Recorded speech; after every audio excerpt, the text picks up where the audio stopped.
searched and searched. They both heard a curious roly-poly noise under the attic floor, but there was nothing to be seen. They returned to the kitchen. "Here's one of your kittens, at least," said Ribby, dragging Moppet out of the flour barrel. They shook the flour off her and set her down on the kitchen floor. She seemed to be in a terrible fright. "Oh, Mother, Mother," said Moppet, "there's been an old woman rat in the kitchen and she's stolen some of the dough." The two cats ran to look at the dough pan. Sure enough, there were marks of little scratching fingers and a lump of dough was gone. "Which way did she go, Moppet?" But Moppet had been too much frightened to peep out of the barrel again. Ribby and Tabitha took her with them to keep her safely in sight while they went on with their search. They went into the dairy. The first thing they found was Mittens, hiding in an empty jar. They tipped up the jar, and she scrambled out. "Oh, Mother, Mother," said Mittens. "Oh, Mother, there has been an old man rat in the dairy, a dreadful, 'normous big rat, Mother, and he's stolen a pat of butter and the rolling pin." Ribby and Tabitha looked at one another. "A rolling pin and butter, oh, my poor son Thomas," exclaimed Tabitha, wringing her paws. "A rolling pin?" said Ribby. "Did we not hear a roly-poly noise in the attic when we were looking into that chest?" Ribby and Tabitha rushed upstairs again.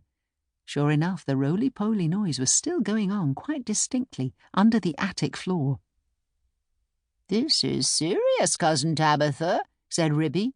"We must send for John Joiner at once, with a saw." Now this is what had been happening to Tom Kitten, and it shows how very unwise it is to go up a chimney in a very old house where a person does not know his way and where there are enormous rats. Tom Kitten did not want to be shut up in a cupboard. When he saw that his mother was going to bake, he determined to hide. He looked about for a nice, convenient place, and he fixed upon the chimney. The fire had only just been lighted, and it was not hot.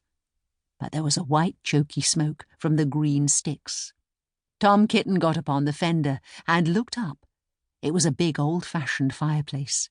The chimney itself was wide enough inside for a man to stand up and walk about, so there was plenty of room for a little tomcat. He jumped right up into the fireplace, balancing himself upon the iron bar where the kettle hangs. Tom Kitten took another big jump off the bar and landed on a ledge high up inside the chimney, knocking down some soot into the fender. Tom Kitten coughed and choked with the smoke, and he could hear the sticks beginning to crackle and burn in the fireplace down below. He made up his mind to climb right to the top and get out on the slates and try to catch sparrows. "I cannot go back. If I slipped, I might fall in the fire and singe my beautiful tail and my little blue jacket." The chimney was a very big, old-fashioned one. It was built in the days when people burnt logs of wood upon the hearth. The chimney stack stood up above the roof like a little stone tower, and the daylight shone down from the top under the slanting slates that kept out the rain. Tom Kitten was getting very frightened. He climbed up and up and up. Then he waded sideways through inches of soot. He was like a little sweep himself. It was most confusing in the dark. One flue seemed to lead into another. There was less smoke, but Tom Kitten felt quite lost. He scrambled up and up, but before he reached the chimney top, he came to a place where somebody had loosened a stone in the wall. There were some mutton bones lying about. "This seems funny," said Tom Kitten. "Who has been gnawing bones up here in the chimney? I wish I'd never come. And what a funny smell!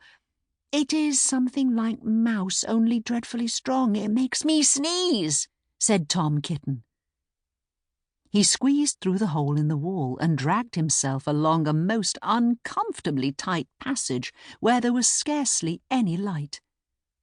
He groped his way carefully for several yards. He was at the back of the skirting board in the attic.